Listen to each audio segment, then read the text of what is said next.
આગળ વાત નવસારીની કે જ્યાં નવસારી મહાનગરપાલિકા સંચાલિત નગર પ્રાથમિક શિક્ષણ સમિતિની શાળાઓમાં ભણતા ગરીબ અને પછાત વર્ગના બાળકોના ભવિષ્ય સાથે ચેડા થઈ રહ્યા છે।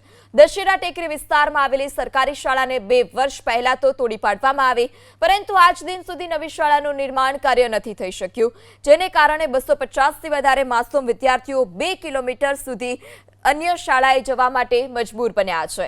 शाळाનું બિલ્ડિંગ જર્જરિત હોવાથી 2 વર્ષ પહેલા તેનું ડિમોલિશન કરવામાં આવ્યું, પરંતુ આજ દિન સુધી શાળાની નવી ઇમારત નથી બનાવાઈ। ચોમાસું માથે હોવાથી વાલીઓમાં પણ ચિંતાનો માહોલ છે કે ભારે વરસાદમાં નાના બાળકો પાણી ભરાયેલા હોય તો રસ્તો ઓળંગીને કઈ રીતે શાળાએ પહોંચશે।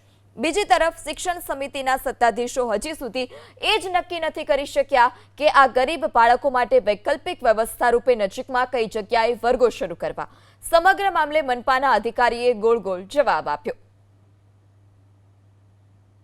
તો સ્કૂલ પોયરા લોકોને આવવા જવામાં તકલીફ થાય ને આગે પડે સ્કૂલ પોયરા લોકોને, તો આ સ્કૂલ વહેલી તકે કામ ચાલુ કરી દે તો સારું કહેવાય હવે, કારણ કે પછી પોયરા લોકોને બહુ મુસીબત પડી જાય। અને સ્કૂલમાં જે સ્કૂલ બનાવવાની સમસ્યા છે તો સ્કૂલ બનાવતા નથી ને છોકરા લોકોને જવાનું બહુ દૂર પડે છે, 2-3 કિલોમીટર જેટલું તો હે જ, પણ આ જવાનું ચોમાસામાં પાણી એવું ભરાઈ જાય તો છોકરા લોકો જાહે કેવી રીતના, ને બસની બી કે લોકો સગવડ નહીં કરે ની ને ખાતમુહૂર્ત કર્યું 6 મહિના બી થઈ ગયા, 6 મહિના ઉપર થઈ ગયેલા છે। ત્યારે લુન્સીકોઈ પાસે એક નવી સ્કૂલનું લોકાર્પણ કરવા જઈ રહ્યા છે, એની અંદર આ એ લગભગ 250 થી 500 મીટરની અંતરે છે, એટલે એ સ્કૂલની અંદર આ જે બાળકો છે એનો ઓલ્ટરનેટ આપણે વ્યવસ્થા કરી અને એમાં સમાવેશ કરી લઈશું। દરમિયાનમાં આપણે જે સ્કૂલ છે એનું કામગીરી શક્ય જેમ બને તેમ જલ્દી પૂર્ણ કરાવી અને એ આપણે જે છે એ પણ સ્કૂલ કાર્યરત કરીશું।